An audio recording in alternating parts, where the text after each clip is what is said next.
across the country, and Ohio receives their first shipments. A Pennsylvania school bus crash that left a 14-year-old dead. What police are investigating.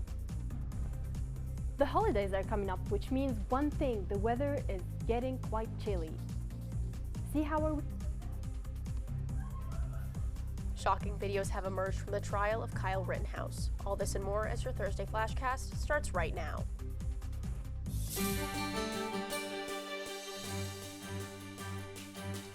This is TV2 News.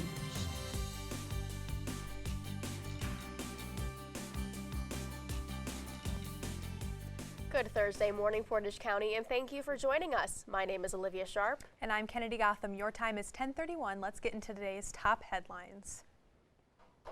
Some Portage County races could change outcomes as absentee ballots are still being received, as well as 193 provisional ballots, which cannot be counted for 10 days while they're being authenticated.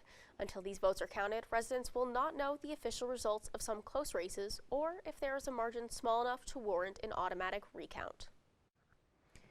There was talk of Akron Metro RTA going on strike, but they have since changed their decision. The union is currently negotiating because the previous contract expired in July of 2020. The union and Metro have not made a final decision on issues such as health insurance and pay.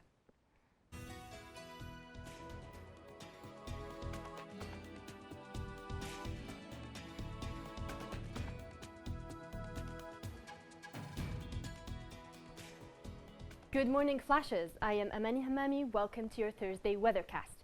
You better brace yourselves, Flashes. Today is cold. We are currently at 36 degrees at a winds with a southeast direction. Not very windy, but quite humid and a little foggy. Zooming out of Kent, temperatures are not so different: 35, 36, 37 east to west, with a little warmer tones in the northern areas at 39 and 40 in Cleveland and Ashtabula. Moving on from northeast to southeast Ohio, we have 36 degrees in Athens. Quite cold, but as cold as Columbus, which is 36 as well. Cold and windy is at the menu everywhere today, with Akron at 37, Lima at 38, Dayton at 38 also, and Cincinnati at 36. This week is mostly cloudy and rainy. The warmest is going to be tomorrow with a 53 degrees, going to the lowest after tomorrow in the weekend to a 39 degrees, the lowest of this week, and then it goes on to being back to a little of the 50s a little bit, and it's all cloudy with the rain for the rest of the week. That was your Thursday weathercast. Don't forget your umbrellas. Make sure you double check your cart when doing your Thanksgiving grocery shopping, because Acme, Giant Eagle, and Walmart will all be closed on Thanksgiving. A Giant Eagle spokesperson said this is to, quote, allow all of our team members time to rest, recharge, and enjoy the holidays with their families. Giant Eagle's Get-Go gas stations will also be closed on Thanksgiving. Avtab Purvel won the Cincinnati race for mayor. Purvel is the first Asian American elected to this role. Purvel is the son of immigrants, half Indian and half Tibetan, and is a former federal prosecutor and an in-house attorney for Cincinnati. Purvel said his plan calls for funding of several public safety programs. He also said he would serve a full 4-year term as mayor. Ohio GOP lawmakers introduced House Bill 480, which would allow anyone to sue a doctor or anyone who, quote, aids and abets an abortion. This includes administering, procuring, or selling any instrument, medicine, or drug to terminate a pregnancy. There are no exceptions for rape or incest. This comes following the Texas legislation to ban abortions 6 weeks after conception. These laws would directly contradict Roe v. Wade and would go to the Supreme Court. Could the Golden Flashes beat Northern Illinois Huskies for the first time in 2 decades? We'll take a look on today's Sports Block.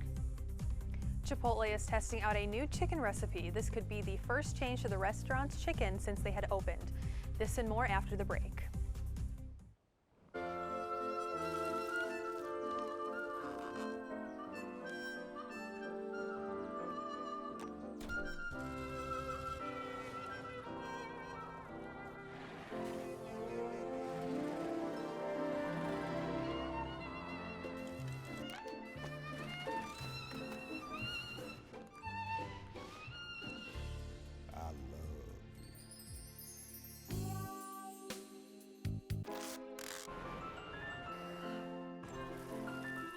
get strawberries? Okay.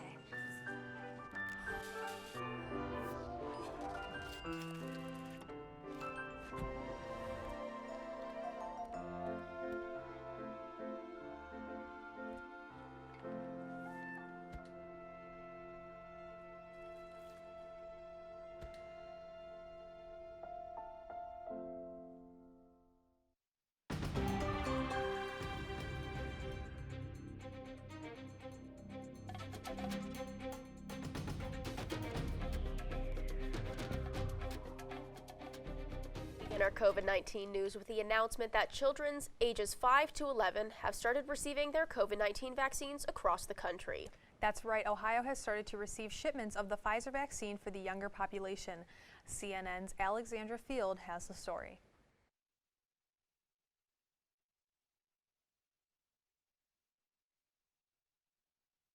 I was pretty nervous, but then I said to myself that night, I have to do it to protect the world. A very big moment for America. They're absolute happy tears. It's been an emotional journey. Smaller shots in smaller arms. Today, children as young as 5 are getting Pfizer's COVID vaccine. That's a big step into making the world normal again, and so we all don't need to wear masks, and for everyone to be safe and healthy. I'm just happy. The decision to authorize shots for nearly 30 million kids, those between the ages of 5 and 11, means 94% of Americans are now eligible to get a shot. President Joe Biden calling it a turning point in our battle against COVID-19, one that could begin to help move the country further from the pandemic toward the endemic phase of the virus. I'm not so sure we're going to get soon to zero spread, but we want to get out of the pandemic phase and into a very good control phase. More of the child-sized doses now on the move, with enough available today for millions of kids. By Saturday, they'll be in select Walgreens stores nationwide. If my daughters were in the age range of 5 to 11, I would definitely get them vaccinated, but I would, ask the kind of questions that parents should and will ask about the safety, about the efficacy, about why it's important to protect the children. While COVID-19 is less likely to cause severe illness in children, about 700 children have died from the virus, according to the CDC, and children can suffer from long COVID symptoms. Studies show the side effects of vaccines are fewer among young children than among teens or adults. We recognize that this is a new vaccine. We've taken the time to get this right. The overwhelming evidence for parents to really know and understand is that the benefit of this vaccine so much outweigh the risks of COVID itself. For some parents, it couldn't come soon enough. We would like to travel, go to a restaurant, have, be without mask and just be more, safe. We were just waiting for the CDC to approve it. It was literally yesterday, and we didn't hesitate. The United States passed 750,000 COVID deaths on Wednesday. Johns Hopkins University estimates the deaths would be more populous than Alaska, Vermont, and Wyoming. The Delta variant swept through the states, leading to mass hospitalizations in the unvaccinated population. The U.S. currently accounts for 15% of the world's death toll. The CDC continues to advocate for vaccinations in all those eligible, which now include children 5 to 11. A school bus from Beaver County School District crashed on I-79, killing the bus driver and one student. There is an unknown number of students injured in the accident, and the injuries range from severe to moderate. State police are now investigating the bus crash. The school has offered additional grief counselors and says staff will be there to help students that are struggling with this tragic incident. Graphic videos took center stage in the trial of Kyle Rittenhouse on Wednesday. The videos played in court showed a person fired a gunshot in the air seconds before Rittenhouse fatally shot Joseph Rosenbaum in Kenosha, Wisconsin last August. But, as CNN's Adrian Broaddus reports, even though Rittenhouse didn't shoot first, both sides have drastically different views on why he shot and killed Rosenbaum. And moving overseas, Iran has released footage of an alleged confrontation with the United States Navy. The U.S. strongly rejected the accusations made by Iran. Iran said that the U.S. boarded a tanker and unloaded a crude oil into another tanker. Pentagon spokesman John Kirby said the claims are, quote, absolutely, totally false and untrue. Kirby said the only seizing was done by Iran. He also said that Iran's actions are illegally boarding a vessel is a violation of international law.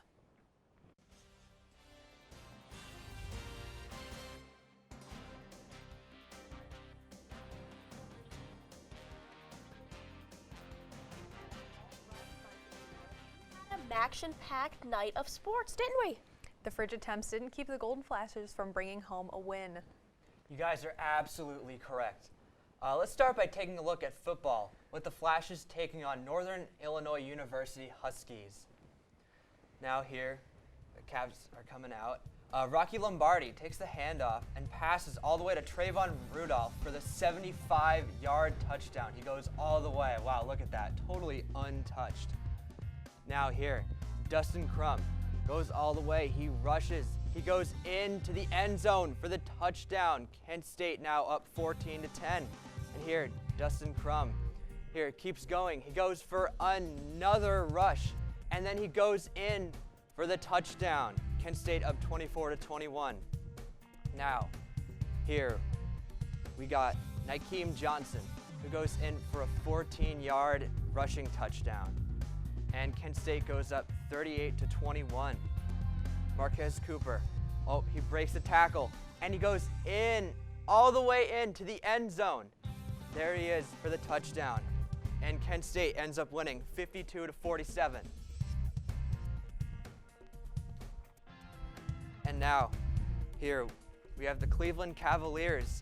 First shot, Dean Wade goes for the 3. Now, Norman Powell on the pass to C.J. McCollum, who goes up for the 3-pointer. And here we have, Ricky Rubio lobs the ball all the way to Jarrett Allen. Now here, Darius Garland passes Ricky Rubio, passes to Evan Mobley, who goes up for the dunk. And now on the final play, Damian Lillard goes up for the 3, but misses it. Cavs end up winning 107-104. What a great start for this young Cavs season. That's all I have for sports today. Be sure to follow our Twitter at ksusports.com for all sports-related updates from within the area. From TV2 Sports, I'm Michael Neenan, and let's get back to the desk.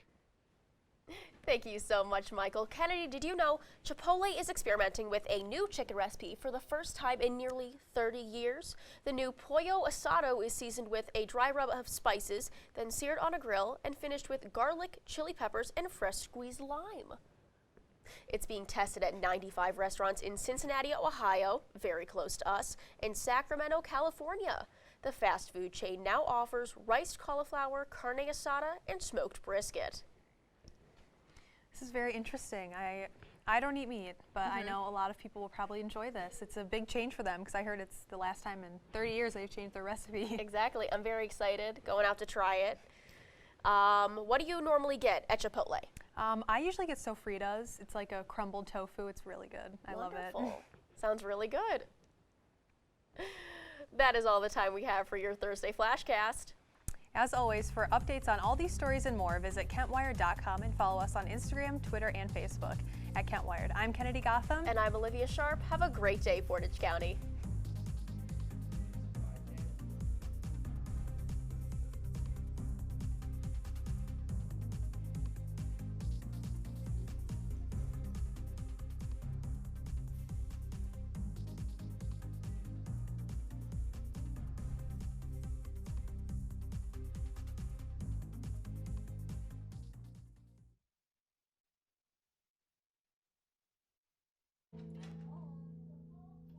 She gave them some broth